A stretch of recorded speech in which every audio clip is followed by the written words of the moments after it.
Good morning, Kasturians. So, today we have to discuss this topic, which is vector addition from chapter number 4, which is motion in a plane. So, let us start. So, first of all, there is a rule. Okay, there is a rule for vector addition. What does this rule says? If the vectors to be added, okay, if we are having some vectors, okay, 1 2 or any number of vectors which we want to add, okay, so first of all what we have to do, first of all we have to arrange these vectors in such a way that head of the first vector coincides with the tail of the second vector, whose head coincides with the tail of third vector, and so on. Okay, head of the first vector coincides with the tail of the second vector. This arrangement goes on, and at the end what do we get? We can represent this vector, this whole vector that we have got now, by using a single vector which represents the resultant of all the vectors. Now if we are having two vectors in the same direction, as you can see the first from the first figures, what is this? Now, see, we are having one vector a and the second vector b, and we want to add these two vectors. How we can do so? From the rule, we have to arrange these two vectors in such a way that head of first vector coincide with the tail of the second vector. Okay, so this way, see, this is first vector, that is a, and head of this vector coincides with the tail of second vector, which we are having here is b. See, head and tail are coinciding, and we have kept both these vectors in a single line. So now we can represent these both vectors as one vector, that is resultant by resultant vector. And how we can find the resultant of these two vectors? That is resultant here we have represented by using r. Okay, vector r is the resultant of vector a and b. So how we can represent this resultant? It can be represented by vector a plus vector b. Okay, and what will be the direction of these two vectors? The direction of these two vectors will be same as the direction of the original vectors. Now if we have to add the two vectors which are in opposite direction, as you can see these two vectors, that is vector a and b, these two are in opposite directions. That means vector b is having direction which is opposite with respect to vector a. Now we have to add these two vectors. How we will add these two vectors? For adding these two vectors, what we can do, we have to arrange these two vectors such that, see, first vector is placed as it is. Now we have to add this vector, that is b, but the vector b is having a negative sign, so we will have to place this vector b in the opposite direction with respect to vector a. See, this is vector a, and this from here to here, you can see this is vector b. Now what will be the resultant of vector b? If we add these two vectors, we will be adding vector b with a negative sign. So what we will get? We will get resultant, that is r, resultant of these two vectors as vector a minus vector b. And what will be the direction? That is final direction of these vectors. The direction, that is final direction of this resultant, will be in the opposite direction to the vector that we are originally provided. See, now we can add the two vectors that are given to us in a linear way. Like if two vectors are given parallel to each other, that means they are having 0 degree angle, or if they are given anti-parallel to each other, that means if they are having 180 degree angle between them. But if we are given two vectors like vector a and b here at some angle, so at some angle which is not the angle is not here like 0 degree, means these two vectors are not parallel or anti-parallel to each other, but they are at some angle to each other, like you can see from the figure, vector a and b. Now how we will find the resultant of these two vectors? See, the resultant of these two vectors can be found out by using two laws. First one is triangle law of vector addition, second one is parallelogram law of vector addition. So let us first see what will be the resultant of this vector a and vector b.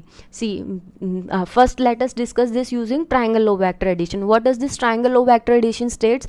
It states that if we are having two vectors which are acting, means these two vectors, they are acting on a particle at the same time. Okay, these two vectors are acting at the same point of time, and these vectors are represented both in magnitude and direction by two sides of a triangle. As you can see, these two vectors are representing as two sides of the triangle. This is vector a, that means first side of the triangle, second side of the triangle. And how we will find the resultant of these two vectors? The resultant vector, it is represented by the third side of the triangle, which is taken in the opposite order. Now you can see this is the third side of the triangle. And how we can represent this by using triangle of vector addition, by using this, by taking this resultant as the third side of the triangle, which is taken in opposite order. Means see, the order of this OP is this side, you can see direction is towards from O to P, and the direction of PQ is from P to Q. Now the direction of this vector, that is OQ, that is resultant vector, it will be in the opposite direction. This is the direction of vector, now it will be in opposite direction, that means this direction it will be. So the direction is opposite, and by using the third side of the triangle. So this is stated by the triangle of vector addition. Now let us see how we can derive this law. See, now you see this figure, we are having this figure, that means OP is vector A, consider. Now PQ is vector B, okay, as we have seen in the previous figure also. Now what we have to do, see, this OP, let us do one thing, that extend this OP to a point N. Okay, now what we have to do, we have to make we have to draw a perpendicular, that is perpendicular here is Q1.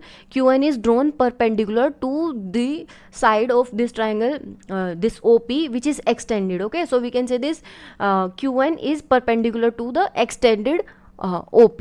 Okay, so as you can see, this is vector A, B, and we have to find the resultant. Okay, we have to find the resultant, and this is theta. What is this theta? This is angle between vector A and vector B.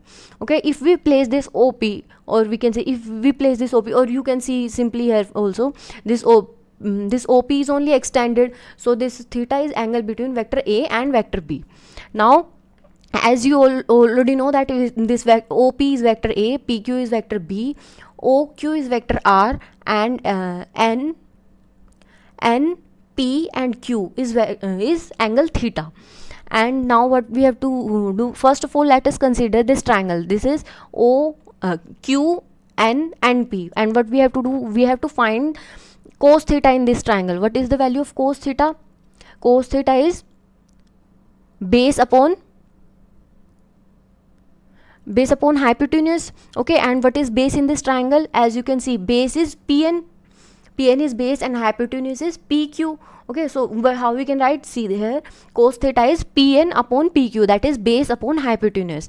So what we can do now is Pn, we can put this PQ on right hand side, but we will get Pn is equals to PQ cos theta. What is the value of PQ? This is PQ side, this is B, so we can write Pn is equals to B cos theta. Okay, so now see this same triangle again. Now what we have to do, we have to find the value of sine theta in this same triangle, in triangle Q and NP. What is the value of sine theta? It is perpendicular upon hypotenuse. So what is the value of perpendicular here? Perpendicular is Qn. Qn upon hypotenuse is B. So sine theta is equals to Qn upon B, or we can say Qn upon QP. So now see this. This is sine theta, value of sine theta in the same triangle. It is Q1 upon PQ. Okay, so now we can write Q1 is equals to PQ sine theta, and what is the value of P? As we have seen, P is B sine theta. Okay, now see this triangle Q and O. See this triangle Q and N and O. This is a right angle triangle. So we already know from the in right angle triangle about the Pythagoras theorem. What does the Pythagoras theorem says? That the square of hypotenuse is equals to the sum of squares of the other two sides. So we can say OQ square is equals to PN square plus QN square. Okay, so this is what we have done here. See, OQ square is equals to OQ square is equals to ON square plus NQ square, and OQ, as we have already seen from the figure, what was OQ? It was the hypotenuse, and hypotenuse is resultant side here. And how we can write ON? How we can write ON? ON is we can write OP plus PN. Okay, and NQ is NQ. Let us see how we can write ON. See, this side is ON, and we can write it as OP plus PN, and OP is A, vector A, and what is PN? Let us write this PN as it is now. see, this is Pn, and from cos theta we already know the value of Pn was b cos theta, and from the sin theta in this triangle we already know the value of Qn is b sin theta. Okay, so now we can write this side O n as a plus b cos theta, and this side Qn as b sin theta. Okay, so we have to put these all values in the Pythagoras theorem formula. So what we can get, r square is equals to op plus pn square plus pn whole square plus nq square. So we will get the value of op as a, pn is equals to b cos theta, nq is equals to b sin theta, and squaring all the terms, what we will get the value of resultant as, we can put the value of square we can take to the right side. What we will get all the terms in under root.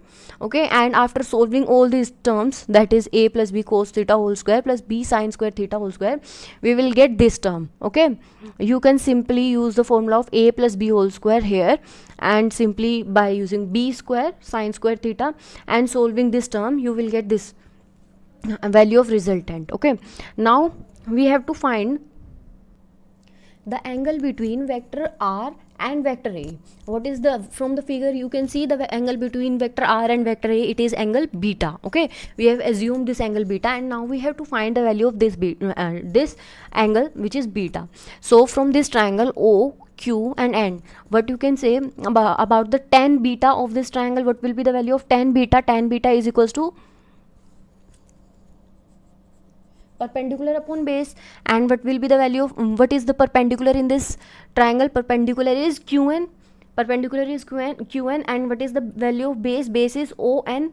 So you can write on as a plus b cos theta, and qn as b sin theta. So what will be the value of tan beta? It will be b sin theta upon a plus b cos theta. Okay, now as you can see here, tan beta is equals to qn upon on. Qn is as it is, and on we can write as op plus pn. Okay, and we already know the value of qn, that is b sin theta, and the value of op is vector a, and pn is b cos theta. Okay, so we can write the value of tan beta as b sin theta upon a plus b cos theta. Okay, is that understood? Okay, so I think it should be understood by all of you. So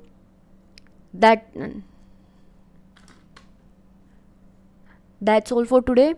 So next we will be discussing in the next class. So thanks for today class.